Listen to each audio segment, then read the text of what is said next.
All right, good evening, Flint. I'm actually riding through the south, through the north side right now. Anyway, I just wanted to check in with you guys. It's been a long weekend for your boy.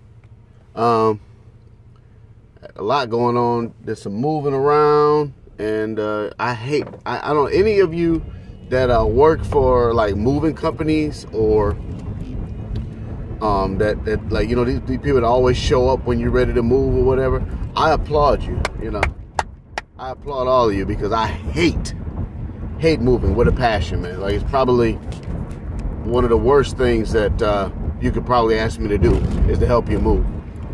I hate it, and it was a real painful and tedious process that I went through this weekend, but we got it done, so it's all good. So I wanted to kind of do just a little bit of a weekend wrap up, and really I wanted to talk about this game that just ended between the Patriots and the Giants. Everybody knows that I'm a pretty big Patriots fan for a lot of reasons, and I think most people are. They just don't want to talk about it. But one thing that was cool about this Patriots game was the fact that here's the game where people always want to say, oh man, you know, Tom Brady got lucky and such saving them and woo, woo, woo. This is one of those games where you get a little bit of that. I'm allowing that because the interception that Tom Brady threw near the goal line was absolutely horrible.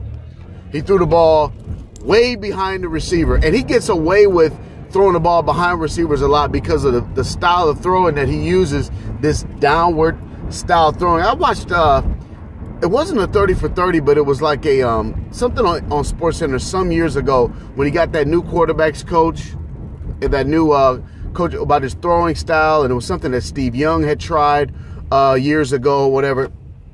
And what it does is it eliminates, or it helps to eliminate interceptions, but the quarterback ended up putting the ball in places that receivers aren't used to getting it, and fans and commentators aren't used to seeing the ball in those places either. So that's why they always talk about Gronk's wingspan, and he can get the ball in all these different locations, you know. And so Tom Brady expects all the receivers to do that. A lot of them cannot. So he ends up he'll put it behind you, he'll put it low, he'll put it on your ear, he'll put it on your belt buckle, all these different locations for the ball, basically to keep it away from the defender. Well, this one here, he screwed up. All right, trying to be too cute, or just, you know, making a bad throw, a good old-fashioned bad throw, and he screwed up and threw a pick that should have lost him the game. If the Giants go for a touchdown instead of settling for 3, and Gostkowski doesn't, you know, show up and be Mr. Automatic the way that he is, this game is on Tom Brady, period. You know, and don't get it twisted. I would say a good 90% of the Patriots organization have this winless streak on their mind. All right, and so for Brady to go out and basically throw away the winless streak, that would have been a bad thing. He got saved today.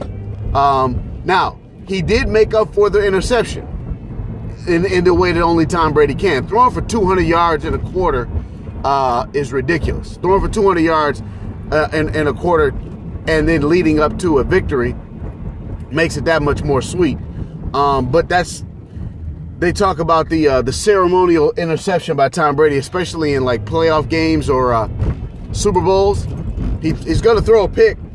Hopefully it's early. Like if you get the pick early, then you know, here it comes. Here comes the blender. If you get him to throw it late, then you got a chance to beat him. Here he threw one late, but he had enough time to kind of dust himself off and go out there and play some good football so that the Patriots remain undefeated. Yet and still, I'm still, at this point in time, I'm still voting Cam Newton as the MVP of the NFL right now. Because it's MVP. I believe that Tom Brady is probably the best quarterback in the NFL now that Aaron Rodgers has, you know, returned to the dust. But Cam Newton is the most valuable player to his team. I mean, can you imagine what the Panthers would look like without Cam Newton? Cam Newton is a flat-out superhero alive in the NFL right now, and he's the prototype of what the NFL should look like, in the next 10 years. We thought it was going to be something like Kaepernick or Russell Wilson. They've tried, even RG3, they've tried to name any other quarterback other than Cam Newton as the face of this league, and there's nothing they can do about it right now. The Panthers are undefeated. They have lackluster talent at the receiver position. They have a workhorse, but no real game breaker in the backfield. They have a solid defense, but it's not a dominating defense like it used to be. Cam Newton is what makes that organization work. He's the face of the organization locally, and he should be the face of the NFL nationally. The reason why they don't want to do it is because for whatever reason they don't like Cam. And I swear, every time he scores a touchdown or makes a good play and he hit that dab, the NFL gets better. The NFL is better for Cam Newton having fun with the game, not with what they're trying to do to Cam Newton's name or to his image. They're costing him a lot of money with this trash too. And if I was Cam Newton, I'd be hot. They're costing Cam Newton millions of dollars by calling his image into question every time he chooses to express himself. Cam Newton's past, the things that he did in college, that was questionable. I had my things to say during that time too, okay?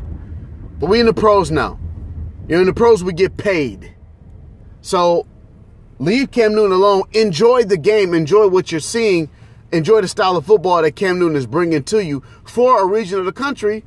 This is still a relatively new football team. You know what I'm saying? They're having a lot of success early, and it looks like they're going to be having success for a long time. Carolina's an attractive place to go play as a free agent. They got a good coaching staff, a rabid fan base, and they got the guy. They got a quarterback that can make the throws. Cam Newton plays good football. He can run. He can throw. He's strong. He's a good leader. He's going to get better. Get him a running back.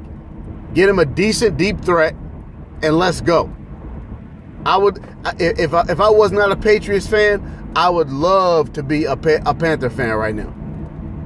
Absolutely. If I was probably like 9, 10 years old, I would probably be a Panthers fan. I mean, and the color scheme is dope too. That's a bonus, right? Anyway, you guys will be seeing some more morning drives coming up this week. Should be an interesting week. What are you listening to this week?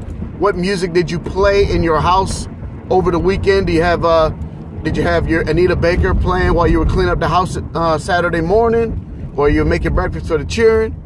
Everybody was eating patty pies all weekend. I mean, just listening to Patti LaBelle all weekend.